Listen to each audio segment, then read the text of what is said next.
Hi VC, I'm back to do my most ambitious polls to date. This one might take a bit of time, but I hope to get it wrapped up as quickly as possible. Basically, I'll be showing my ECM collection. ECM was a seminal German jazz label founded in the 1970s. Because this is such an ambitious project and I have so much stuff to get through, I have decided to bring some assistants with me for this posting, and this is Benjamin. Say hello, Ben. Hi. Hello there. How are you? Good. What age are you? 9. What's your favourite football team? Celtic. Good. Second favourite? Liverpool. You're well schooled. What do you think of Manchester United? Rubbish. Good. What do you think of Rangers? Even worse. Good lad. Man, that's why I love you so much. Ben is going to show us his 3 favourite records that we have in our collection. Show us the first one, Ben. Elvis Presley, because he's me and my dad's favourite singer, and when I was younger, my mom and dad and my sister and brother brought me to Graceland, and we saw his house and his grave and all, and cool. And he was a big hit with the chicks, wasn't he? Good looking bloke. And Okay, you like Graceland? yeah. Excellent. We got that there, didn't we? Yeah. This little Pez dispenser. Yeah. And Hey, baby. Go on. I also like this kind of alien bird creature thing. It's really colourful and it has my name. Oh, that's by George Ben, the Brazilian singer-songwriter. Yeah. Okay, And third my one. third favourite would be this like sea monster one, because it's nice with the red eyes and the green body and all those Okay. tentacles out of its mouth, and I think it's pretty scary. Oh, that's And savage. pretty freaky, isn't it? Look at Yeah. those glowing red eyes. Okay, so Ben is going to help me out there to get through this. Okay, ECM. Where do we start? Well, first of all, it is subject matter that has been covered quite extensively in the VC, so I don't propose to spend much time on it. But I basically just want to go through my collection and what I have here. And I've put them into 4 piles. I've got my first pile here, and Ben's going to help me pick out the other ones. Ben, you can toss those one side for a sec.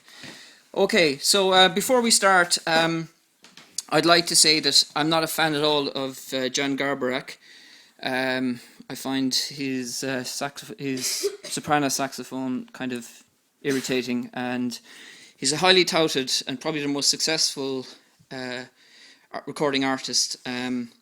But I basically don't like his stuff. So what I'm going to do here is that I don't have any of his stuff on vinyl, any of his own major releases on vinyl, but what I do have is him in supporting roles, which I'm fine with. But in relation to his own stuff, his own original recordings, I just have this on CD. This is the Rarum recording edition, which is basically they got their top flight artists to select their favourite recordings that they recorded for ECM, and this is a double CD with a lavish booklet, and I'm offering to give this out to free to the VC for the 5th person to PM me with a comment, any comment at all, right? And there's Garbarek there, and he's looking quite like a film star, isn't he, Ben? Yeah. Who do you think he looks like? Bring it over here and show us. So there's Garbarek there. Who does he look like? Lloyd. He looks like Lloyd from Dumb and Dumber. Well, I'd be blown down, doesn't he? Yeah. He looks just like Lloyd. Yeah. Holy shit. I never knew. Actually, Lloyd sings Mockingbird in that movie, doesn't he? Yeah. So he does have a musical pedigree. So maybe Garbarek is Lloyd. Yeah, it's possible. Well, he wears jumpers like him anyway, doesn't he? Okay, thanks for that.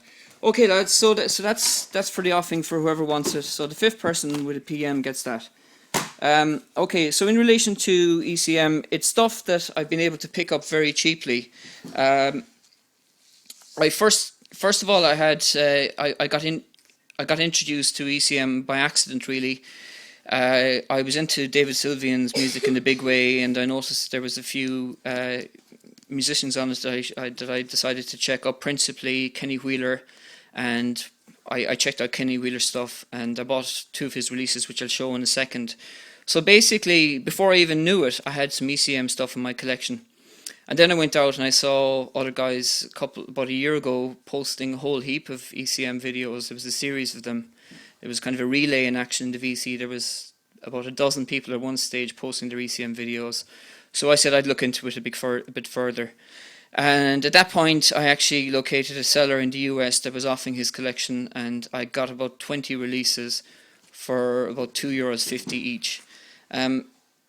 Incidentally, all the ones that I got were West German pressings but they had this tag on it, which is, I'm not sure if the American viewers are familiar with this guy, but Rick Ballard Imports out of Berkeley in California. But that's on basically all the ones that I got from the States, which is curious because I noticed that there was American pressings of the ECM canon, so I just don't know why this guy would have imported them from Germany. I'm not quite sure, so maybe someone can fill me in on that. So that's the first release I'd like to show, which is Jack DeJohnette's special edition, and this is special.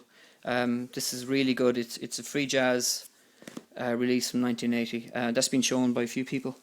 Okay, so that's that out of the way.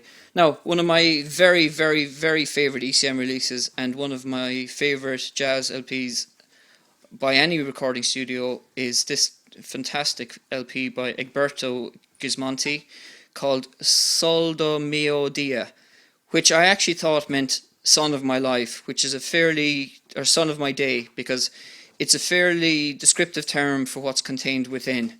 When I researched it, I found out that it actually means midday sun as opposed to son of my day. But that doesn't change matters. It's an incredible LP. It's basically, this guy is a Brazilian multi-instrumentalist. He went into the Amazon rainforest and became acquainted with tribes and picked up all these lavish instruments and decamped to Oslo and recorded this masterpiece. It's magnificent. There's a nice little insert here on it, which is the cover scene and the kind of a hut, which I presumed he was shacked up in when he was in the rainforest. But it's a beautiful record altogether. There's a magnificent solo ballad on it called Corathau, I hope I'm pronouncing that right, which is just basically him and the piano, and it's a very touching performance. In relation to the supporting cast, Ralph Towner, the guitarist, is on it. Colin Walcott, he plays tabla and other instruments, and Jan Garbarek, who I'm not a big fan of, but he's okay in this because he's quite a small role. And Nana Vasconcelos, I hope I'm pronouncing that one right. I probably butchered it. But this is a magnificent LP. Now there are some vocals, not vocals in the singing sense, but in the kind of more in the chanting sense, and in this LP. And would you believe it? There is our star from Dumb and Dumber again, looking exactly like Lloyd in that movie, Jan Garbarek. There he is again. Okay, so high praise for this one. I'm looking for his solo LP. I hope to get it at some stage, but it's absolutely magnificent, and I treasure this one highly. Okay, moving on. Kenny Wheeler. I spoke about Kenny Wheeler. This was probably the first, either this one or New High was the first ECM release that I had without even realizing that there were ECM releases. The reason I got into this guy it was because of this LP, which I've shown before, David Sylvian's fantastic solo LP, his first one after Japan broke up, called Brilliant Trees. I showed this before. I had this on CD originally, and I've recently re-got it on vinyl. But I got these basically because Kenny Wheeler plays flugelhorn, and he might also play trumpet, but I think it's predominantly flugelhorn he plays in this release. So I checked out some of the artists on this. I knew Danny Thompson was on it, who I was very familiar with because of his work with John Martin. But these two LPs that I have by Kenny Wheeler are astonishing. The first one is Dear One, which is just amazing. There's 4 tracks, 3 of them clock in well over 10 minutes. Again, featuring my old nemesis Garbarek. But this one here is just stunning, and again would compete with 2 or 3 others for being the greatest jazz LP on the ECM label, and this is called New High. Keith Jarrett plays on it. He's given lots of space actually to show his prowess on the piano. Dave Holland on bass and Jack DeJohnette on drums. Incredible LP, really very, very strong. And again, this one is, where's it? Smatter, New Sweet, and the first song is just outrageously good, called Hey Okay. I hope I'm pronouncing it right. Okay. Moving on then, that's all I have of Kenny Wheeler stuff. Moving on then, I've got Terry Ripdahl. I've got some of his stuff, and he was quite a prolific Norwegian composer, stroke jazz fusion artist, and I've got some of his stuff as well. This is highly rated. I've shown a lot of people showing this one. he had an extraordinary creative period in the early 1970s, and in one particular year, it was either 73 or 74, these two releases came out, which is basically What Comes After and Whenever I Seem to Be Far Away. But Barry Phillips plays on this, the bassist. Very good, as is this one, Whenever I Seem So Far. Look at that for a cover. Beautifully evocative cover. Okay, again featuring 4 tracks. John Christensen is on this too. Obviously a Swedish dude. And then we come to what's regarded as his masterpiece, Odyssey. This is a double LP. Plenty of people have spoken about it, so I won't go into it. My favourite track on this is the epic Rolling Stone, which takes up the whole of side 4. Okay, and then we come to the following year. So basically, the first 2 ones that I showed were recorded in whatever 73. Odyssey came out the following year, 74, and I think this one, After the Rain, came out in 75. And this is another stunning effort. So he had 4 fabulous LPs in quick succession. This one features vocals by someone who I believe to be his wife. Her name is Inger-Lise Ripdahl, and this is gorgeous as well. The title track, which is the last song on side 1, called After the Rain, reminds me so much of Pink Floyd. It sounds exactly like a David Gilmour kind of solo, but very glacial, as you'd expect. Okay, and Ripdahl, I've shown this one before as well. I have this release, which I've shown before, and he's the producer on this. It's a Norwegian crew on the Brain label, and this is prog. This is very good as well. It's on the green Brain label, so I have this a while. This would have been very much a Jonas-inspired purchase. I'm not sure if he directly showed it, but I'm attributing it to him because it's Nordic, and when I saw him showing Nordic stuff, that's when I decided to explore it, and I discovered this as a result. If in fact he himself had not shown it, I can't recall. Okay, and then moving on to yet another. Ben, are you getting ready to cue up the second ones? And then moving on to another fantastic release. I adore this one. I love the cover of it as well. It's an Italian trumpeter called Enrico Rava, who is highly prolific. He's released over 100 LPs. I only have one. This is called The Pilgrim and the Stars, and it features incredible artwork, kind of a pastoral scene of a man looking out into a meadow, and instead of harvesting crops, what's he doing? He's harvesting music. But a fabulous release, really, really, really strong.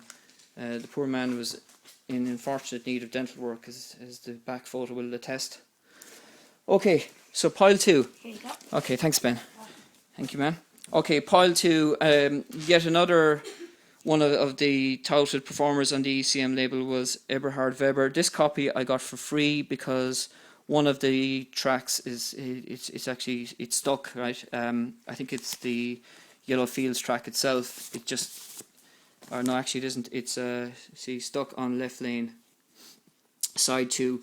Dave Darkdove, you will recognise the writing. This indeed did come from Reiner, and he gave it to me for nothing because of the fact that I was stuck. I am madly looking for an upgraded copy of this. This is an absolutely incredible effort, and it's my favourite LP by him. I know most people would argue that this one, The Colours of Chloe, is the peak of his work. Instantly I got that one free as well, but I'll come to that in a minute. But I believe that this one is his strongest. This is just stunning, and I'm definitely going to research marketing and get an upgraded copy of this. There's nothing wrong with side 1 of this, but it's just for a couple of rotations on side 2 it is stuck, and I don't know how to get over that. This one features the German Charlie Mariano on saxophone, who I have other works by. He was in this crew, just gone off a little tangent here, Embryo, and this is one of their releases. It's an original on April Records, and I'm led to believe that that's his autograph. This one is signed. I got this from an Austrian collector who attests to the fact that this was autographed, but I didn't pay too much for it, so I'm not too worried if it isn't authentic. He also appeared in this incredible live LP also on April. This is a magnificent record, but I'll go through these in my Krautrock collection. He also featured on this one, We Keep On, featuring Charlie Mariano, but that's just a little aside. Okay, now we come to another one of his most haunted, and everyone says that this is his best one. I believe his greatest effort to be this one. Yellow Fields, the one I've just shown. But most people will say that this is his best, so what do I know, right? But as far as I'm concerned, Yellow Fields is the one that I'd be recommending people to listen to. And would you believe, I got this one for free. The side of it is all badly taped, the spine is fucked as well, but the record itself is pristine, and I was lucky to just with it, all it needed was a cleaning, and it's fine, it's perfect. Again, it is very strong. I listen to it a lot, but it's not as good as Yellow Fields, in my humble opinion. Okay, I also have this one, which is not by Eberhard Weber, but by Eberhard Weber Colors, whatever that means, but it seems to be in a group. There was 2 or 3 releases that he recorded in ECM, and this one's a cutout. That can be shown. Okay, Mariano's in this one as well. It seems to be more or less the same cast that was on the Colours of Chloe. Okay, so that's all I have of Weber. And then moving on to a change of direction again. This is free jazz, very much free jazz with world music elements in it. Codona, the self-titled first release by the group of Colin Walcott, Don Cherry and Nana Vasconcelos. So CO is in Colin Walcott, DO is in Don Cherry, and NA is in Nana Vasconcelos. Another fantastic LP, extremely strong and well worth listening to. That's one of the ones I got from the States, included in that cheap pile. Okay, yet another fantastic one. Colin Walcott, who was in Codona, obviously. John Abercrombie, Dave Holland, and Jack DeJohnette had this one called Cloud Dance. I think Colin Walcott was Australian, and I believe, if I'm correct, that he was the guy that unfortunately died in a car accident, but that's subject to verification. I think it was him. But this is fantastic, as is the other LP that I have by him, which is called Grazing Dreams. Okay. And this is also very good as well, by the British jazz artist, multi-instrumentalist John Surman. This is free jazz, and I've just seen Mark Dr. Deadwax show this one. So, Mark, I've re-established my street cred, mate. Okay, and this is one of the ones as well that came from the US. Okay, now these are the 3 most recent ones that I've got, and I haven't actually had a chance to listen to these yet, but these will be listened to promptly, which is Arild Anderson Quartet, Green Shading into Blue.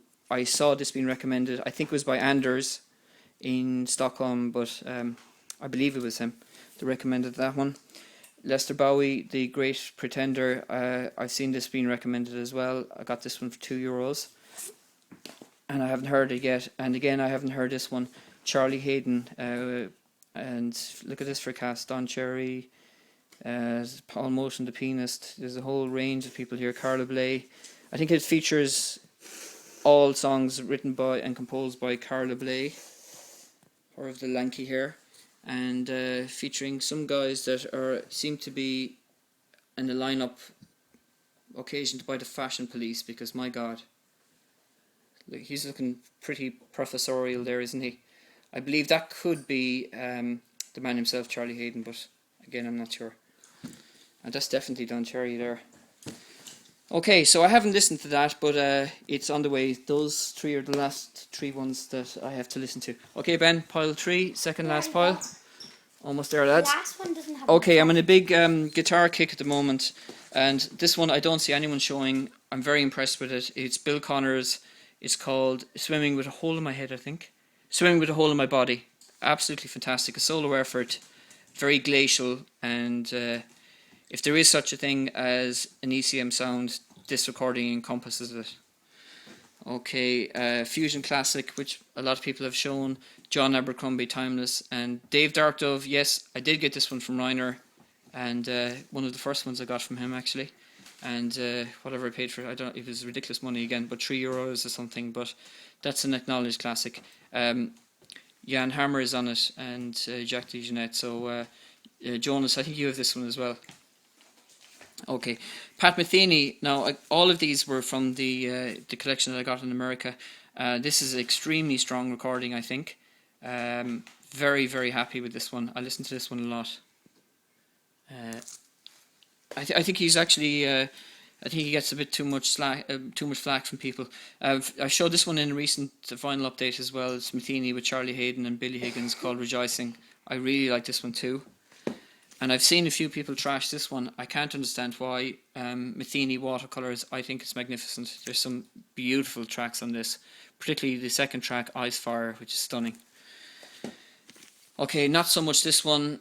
Matheny and Lyle Mays as Wichita Falls, so falls Wichita Falls, with this one, the spectral images in the back with the time-lapse photography.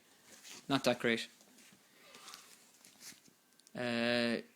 American Garage, it's okay, I need to revisit it. I don't recall being instantly impressed with it. And finally, I think this was the first release of the Pat Metheny group. Okay, now I had one other recording by Metheny which is not related to ECM, but seeing as I'm going off on some tangents, I might as well show this one. It's his soundtrack effort with David Bowie from the movie The Falcon and the Snowman, starring Chris Penn, was it? Sean Penn, starring Sean Penn.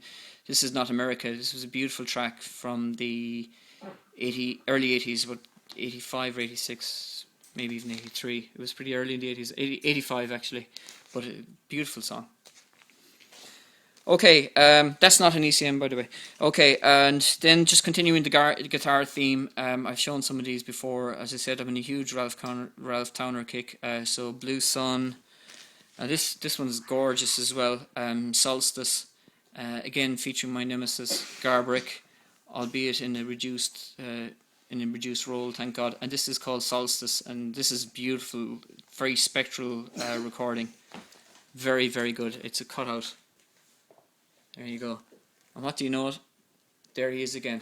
Our film star from Dumb and Dumber, huh? There he is again, man.